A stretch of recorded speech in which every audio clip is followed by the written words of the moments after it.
5.6, solving radical equations. Last section before your chapter, or not chapter, but test. Second half test. All right, last section. Review day. I don't see anybody. I don't see you guys tomorrow. Oh. See you Friday, okay? So review day Friday, review day next Monday, test next Tuesday, homework quiz next Wednesday. Okay? I'll put them all in teacher ease soon. All right, next slide. Here's your directions. Here's the steps. It's really easy as long as you follow these 3 steps. Step number 1. Isolate the radical on one side of the equation. Who knows what the word isolate means? Like separate. Get by itself. Separate it. Good. Okay, so you want to get the radical part by itself. Now, if you already wrote that down, cool. I want you to use the eraser that's on your pencil. I want you to cross out the word the. I want you to put an A. I want you to make that instead of isolate the radical, I want you to isolate a radical. Reason being, what if there's 2 radicals? You isolate both. No. Isolate one. Isolate a radical. Hence why I put the A in there. Okay? Step 1, do some things, get your radical by itself. Step 2.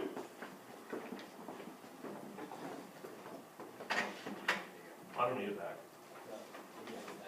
Oh, thanks. I'll frame it.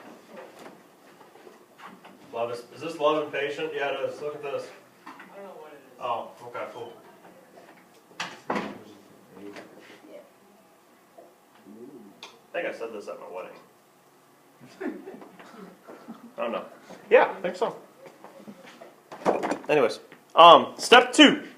Raise each side of the equation to a power equal to the index of the radical to eliminate said radical. Raise each side of the equation to a power equal to the index of the radical to eliminate the radical. So if you're working with square roots, the index of a square root is what? 2. So when you get them isolated, you'll want to square both sides. If it's a cube root, index is 3, you'll want to cube both sides. So on and so forth up the line. 4th root, you're dealing with 4th power both sides. 5th power both sides if it's 5th root, so on and so forth. Okay? After you're done with step 2, you hope that all that's left is a linear or a quadratic equation. Most cases that will happen. Some cases, though, we get a little hiccup, and we'll see that on the second example. But once you get here and you get your radical eliminated, like it says, eliminate radical, you'll want to solve whatever that result is. Okay, whatever you have left, just solve it. Now, the most 3 important words on the whole slide, I bet are 3 words that nobody's written down.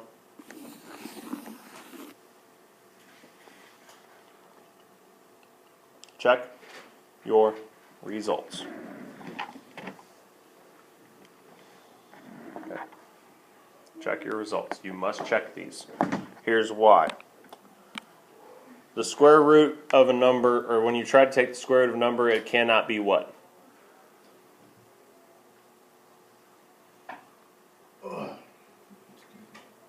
It's okay. You can't take the square root of a negative. So your answers cannot give you negatives when you go back to the top. So you got to check these. That's what it's saying. Up. Any questions on this? Move on. So we highlight check your results. I would, yes. That way you don't forget.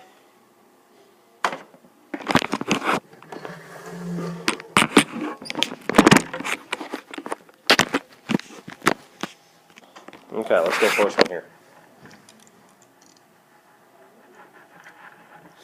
We got the square root of x plus 2. Then we have a plus 4 equals 7. Square root of x plus 2. Outside the square root, we got a plus 4 equals 7. Gotta isolate the square root first, so what we do? Put on the other side? Hmm? Put on the other side? Put what on the other side? X plus 2. No? Square x plus 2. No? You want to get rid of... No, you gotta isolate this first. Get it by itself. Burke. Subtract the 4. Do that from both sides. Then it leaves you with the square root of x plus 2. 7 minus 4 is 3. Get the radical by itself. Now it is by itself. So your next step is raise both sides of the equation to a power that's equal to the index. It's a square root, so the index is 2, which means you want to do what? Devon? 2 squared and 3. You square both sides, yeah.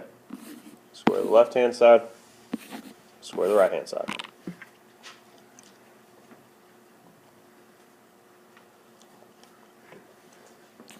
Which lets you cancel out the square root, right? Square root and square power cancel each other out.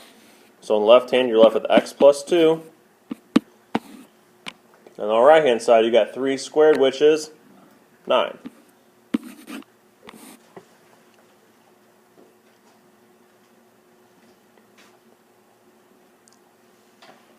What's your last step? Subtract 2. Good.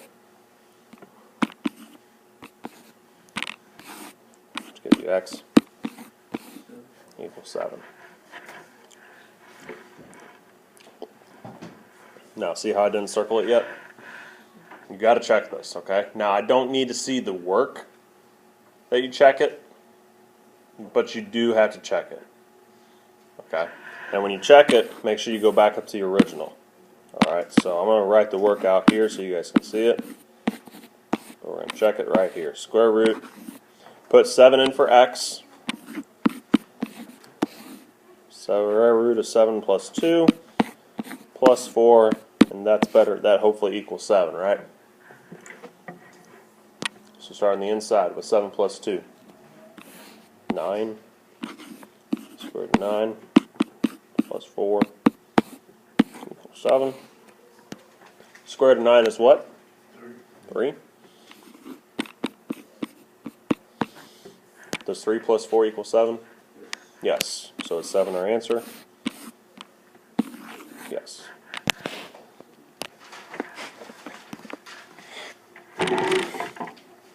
Alright, so second problem, we got the square root of x minus 12 equals 2 minus the square root of x. Step 1 says to isolate a radical on one side.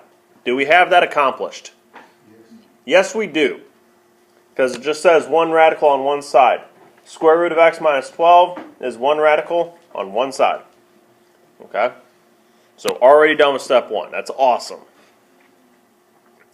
Now, step 2 says to raise each blank to a power equal to an index, or to the index. What's that blank? 2. Raise each blank to a power equal to the index. Raise each side. Side. The left side is x minus 12. What's the right side? Javon? Would it just be x? Nope. The right side. Whole right side. I know u would square everything. It would be 4 minus x. Nope. Square the side. Square the right side. The right side It would just be that. is 2 minus red x, right? Yeah. Which means it is a... No, It's a binomial, right? Okay. Yeah. Well, he skipped my question to the other next answer, but yeah, he's getting there. It's a binomial, and when you square binomials, you gotta FOIL it. Good. Okay. So then you have to FOIL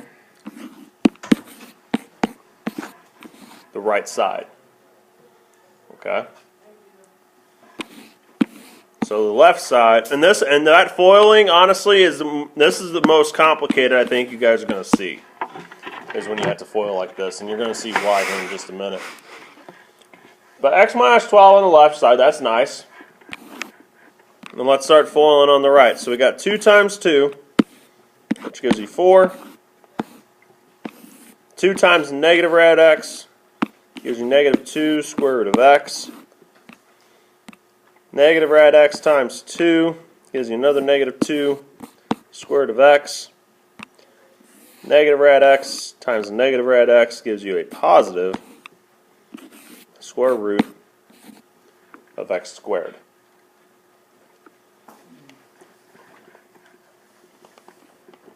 Everybody agree?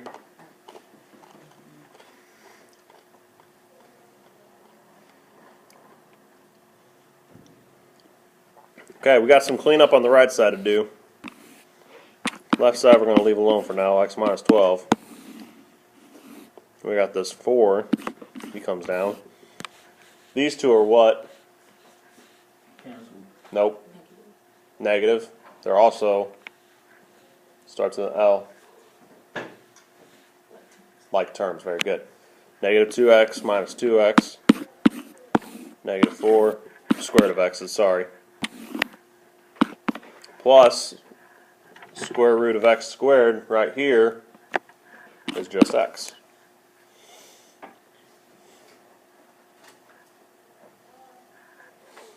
Okay.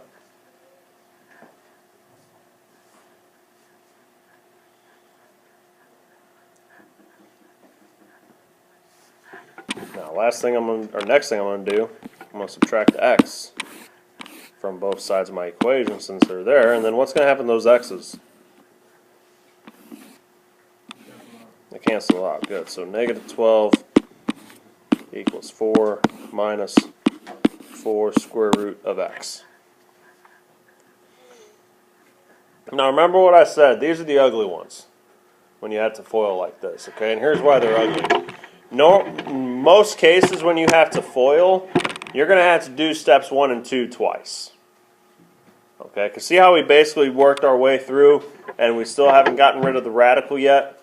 So we're honestly haven't even made progress in our step process. So you have to go through and basically do it again. Okay? So basically go through, do the whole thing again, with starting here though. Which means subtract 4.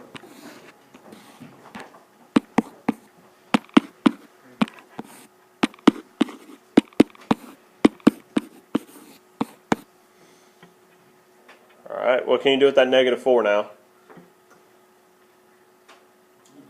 Divide by it, good. Okay, don't forget about that part.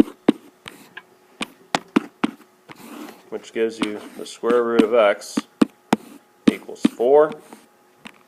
You got your radical isolated, square both sides, x equals 16.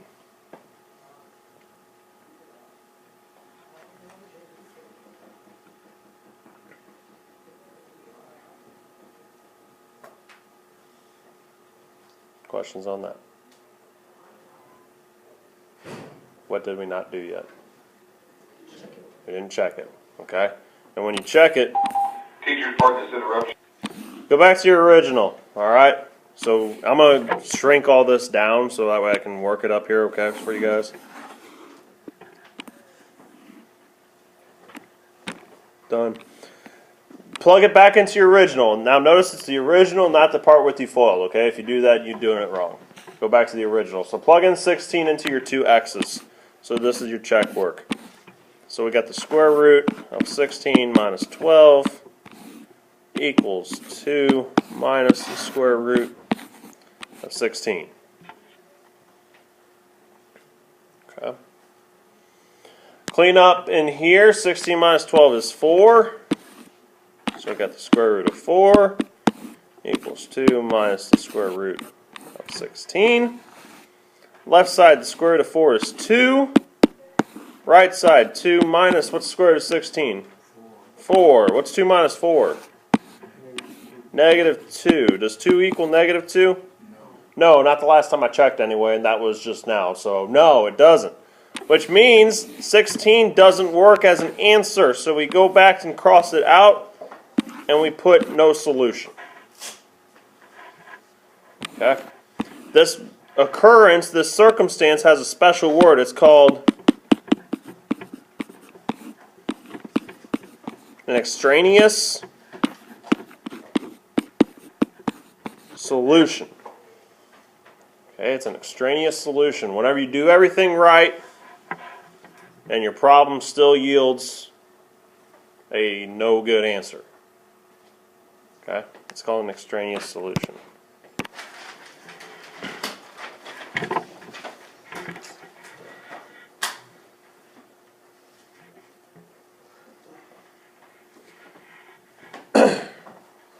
Before we talk about what we can do, let's talk about what we can't do. Order of operations go how? Someone that knows them real well. PEMDAS. Cody. P stands for what? E stands for? Excuse, yeah, but I want the exponent's good. And M stands for what? Bless you. Multiply. I really don't care about the other three right now, but I want to talk about them three. Parentheses, exponent, multiply. That holds true throughout. Okay? So right now, if you look at this problem, let's try to do some order op stuff. Parentheses, 6x minus 3. Can we do anything? No. No. Okay? Exponent, 1/3. Now, if this was a 2, you would have to multiply 6x minus 3 by itself. Whoops. There we go. You'd have to multiply 6x minus 3 by itself, right? 2 times. FOIL it out. Can you multiply 6x minus 3 by itself 1/3 of a time? No, you can't. So we're stuck. So let's move to multiplication. Can you distribute this 2 through here? Yes. No. Because you have an exponent that takes precedent over it. See how your order ops take over there? Okay, so you have no like terms inside. You have a fractional power that you don't know how to deal with. And since you have that fractional power that you don't know how to deal with, you can't distribute this 2 through the problem because of that fractional power. Ah! So you can't do nothing? False. I wouldn't give you the problem if you couldn't do nothing. We just got to go a different way about it. Okay? So let's start some different ideas. So we can't do anything here.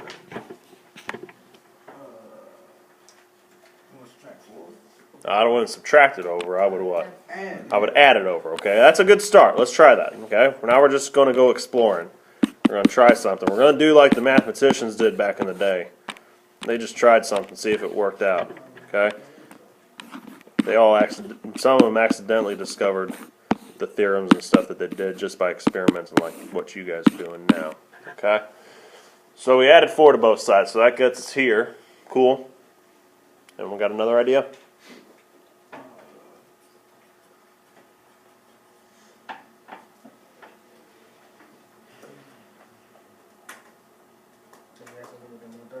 Not yet. Not yet. Can't do that. Nope. Can't distribute.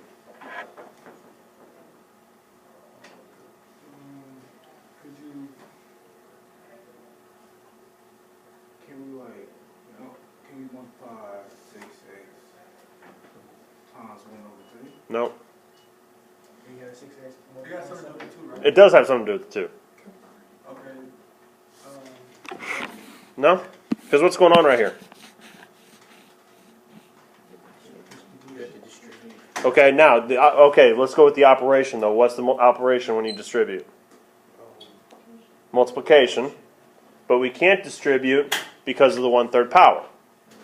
But we can undo multiplication with what? No, division. So divide both sides by 2. Okay? So these 2's cancel out. So we're left with now 6x minus 3 to the 1/3 equals 4/2, which is 2. Okay, mathematicians, we're doing good. We're getting somewhere now. We got rid of the 2 that we couldn't multiply through the problem. See that? That's a good thing. Flip it. 3/1. No. We can't just flip it. The math god said no. Well, multiply it, then flip it. Not then flip it. Multiply, like, then switch it over to. What's that called? Hold on. What's the flip it? What's that called? I'm looking for an I word this go around. Inverse. Inverse. Good. Okay. Now, what's the inverse of 1/3? 3 over 1. Okay. Now watch what I'm going to do because we only have 3 minutes left. You gonna put that over 1 and then you gonna just cross multiply, aren't you? You gonna do that? But how am I going to do it? Where am I going to put it to make it happen? Both sides. Where at both sides? You go under 1. On one side. Hang on. Shh. I'm going to do what you're saying. Right. Okay. But it's where I'm going to do it at to make it work. Okay.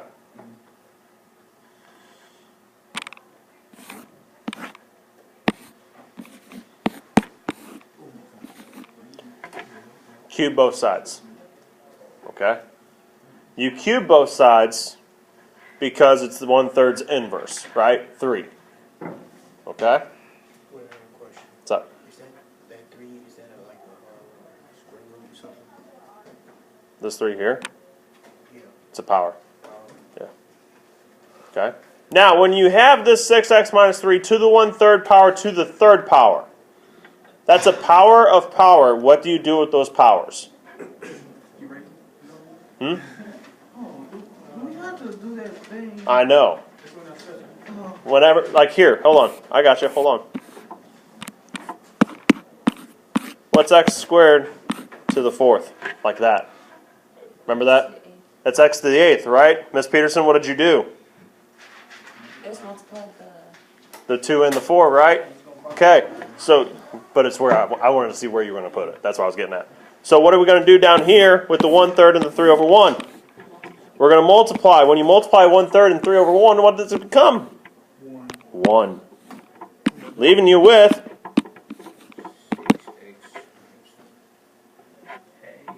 equals? No. 32. No. Oh, I'm tripping. 8. 2 cubed. 2 times 2 times 2. Then once you add 3, Now solve it, right? We're all good from there, yeah? Okay, add 3, divide by 6. Okay, so add 3 to both sides, which gives us 6x equals 11. Divide by 6, divide by 6, x equals 11 over 6. Is that okay? Yeah, it's just a fraction. It ain't never hurt nobody. You do have to check it. I'm going to save you guys from that check work. It works out. Okay? All right, homework is page 355, numbers 1 through 13. What impeccable timing, people. Have a great day. See you Friday.